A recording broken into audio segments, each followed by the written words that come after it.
Assalamualaikum warahmatullahi wabarakatuh. Halo semuanya teman-teman. Ya, perkenalkan nama saya Hasanuddin.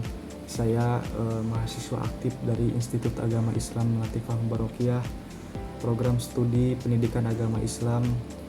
Sekarang saya mahasiswa semester 5. Nah, eh, pada kesempatan kali ini saya akan membuat video tentang media dan teknologi dalam pembelajaran di pendidikan agama Islam. Ya. Nah, sebelum ke pembahasan, ya saya sini akan mengambil tema tentang belajar agama Islam jadi lebih seru dengan teknologi. Ya, pada zaman sekarang yaitu sedang melesatnya teknologi, ya, karena sudah perkembangan zaman, ya. Jadi untuk pendidikan agama Islam itu harus menggunakan teknologi agar lebih menarik dan seru pokoknya, ya. Nah, saya di sini akan mengambil tema belajar agama Islam jadi lebih seru dengan teknologi, ya. Nah, langsung saja ke pembahasan, ya. Oke. Nah, teman-teman pernah merasa nggak sih materi pendidikan Islam itu sulit dibayangkan, ya? Jadi saat guru menjelaskan atau memaparkan materi, ya, teman-teman sulit untuk mencernanya, ya, sulit untuk ditangkapnya materi tersebut, ya. Nah, di sini saya akan menjelaskan, ya, misalnya saat belajar sejarah para nabi atau tata cara haji, ya, guru itu kan menggunakan metode ceramah kan biasanya. Nah, pasti teman-teman tidak kebayang bagaimana sih sejarahnya para nabi, tata caranya haji atau umroh, ya. Nah, jadi susah untuk dibayangkan. Nah, hadirnya teknologi, ya, agar bisa dibayangkan dan nyata gitu, ya, materi tersebut. Nah,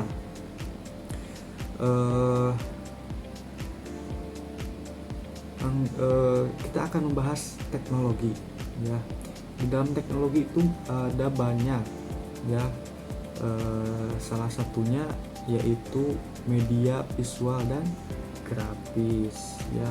Dua, media visual dan grafis. Nah, apa sih media visual grafis itu? Ada yang tahu atau pernah menggunakannya, ya? Nah, langsung, ya. Media visual dan grafis itu adalah alat bantu belajar yang menggunakan gambar, grafik, bagan atau poster, ya. Jadi medianya itu gambar, grafik, bagan atau poster, ya.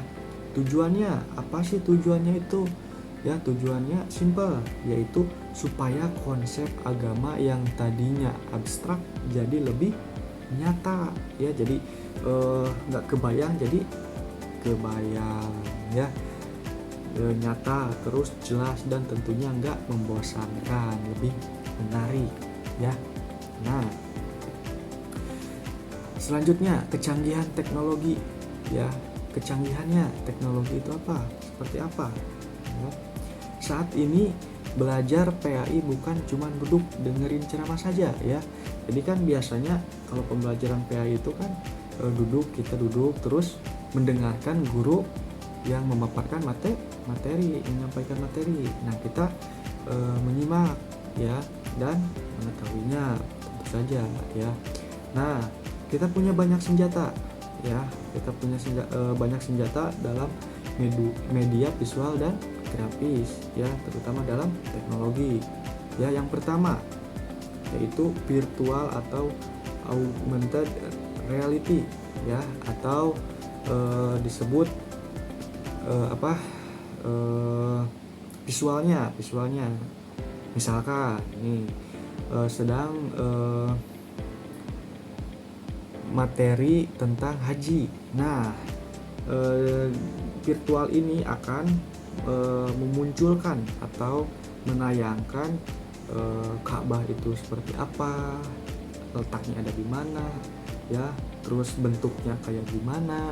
Nah, itu adalah virtual grafis ya.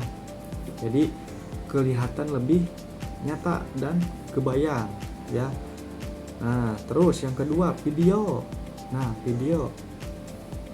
Jadi materi PAI menggunakan video ini jadi lebih hidup dengan animasi dan desain yang keren ya. Jadi peserta didik nggak bosan gitu ya, karena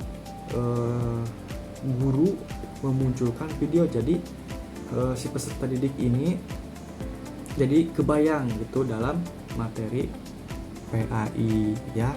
Nah, terus yang ketiga yaitu e-learning ya. Jadi kalian bisa belajar kapan saja dan di mana saja lewat smartphone. Jadi ketika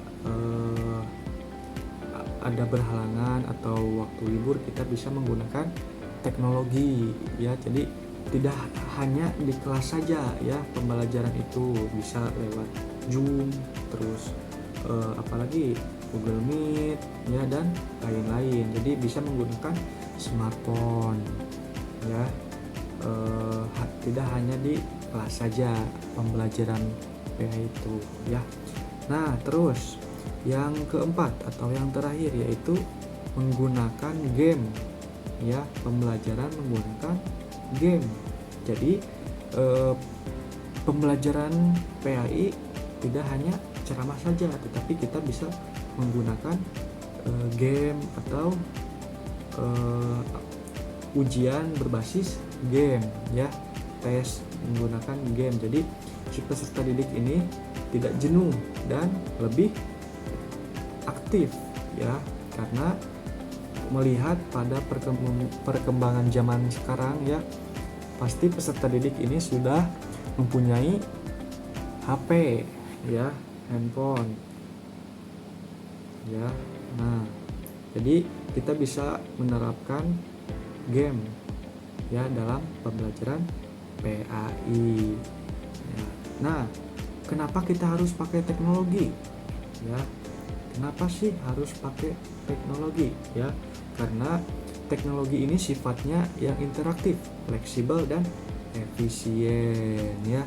Tapi ingat, ada tantangannya juga, seperti kesenjangan akses internet ya, dan pentingnya kita untuk bijak dalam menggunakan gadget agar tetap sesuai dengan akhlak Islami ya. Nah, saya memaparkan sedikit ya penjelasan tentang media visual dan grafis ya. Semoga apa yang saya sampaikan semoga bermanfaat bagi teman-teman semuanya ya. Mohon maaf apabila banyak kekurangan, saya ini masih belajar ya. Sekian dari saya, terima kasih. Wassalamualaikum warahmatullahi wabarakatuh.